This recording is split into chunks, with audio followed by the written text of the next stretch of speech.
downtown. The latest on the fires. Director of Office of Emergency Management, Kevin McGowan.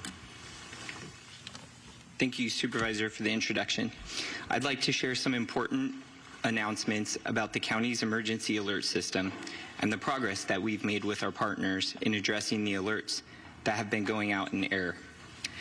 Late yesterday afternoon, we distributed a press release that details some of the immediate improvements that are now taking place.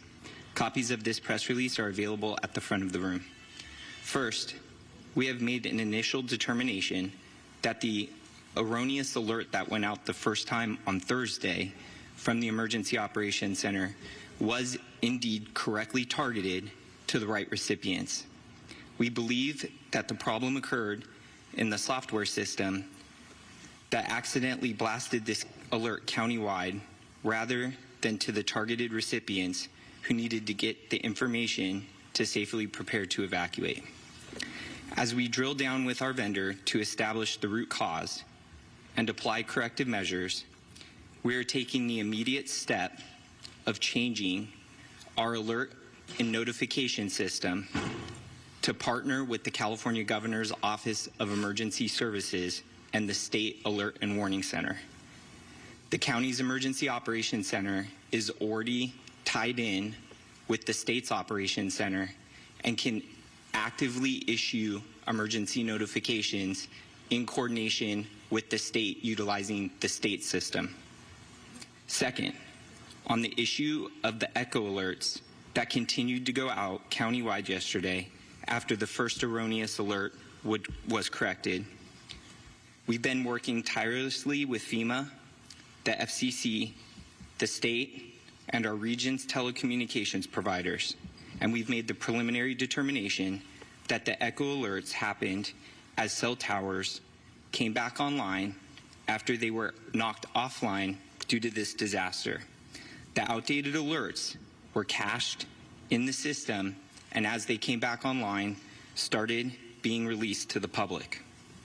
We are very grateful to our federal and state partners who are working with the cell phone providers to make sure that all of these outdated alerts are flushed from the cell phone towers so that this ceases.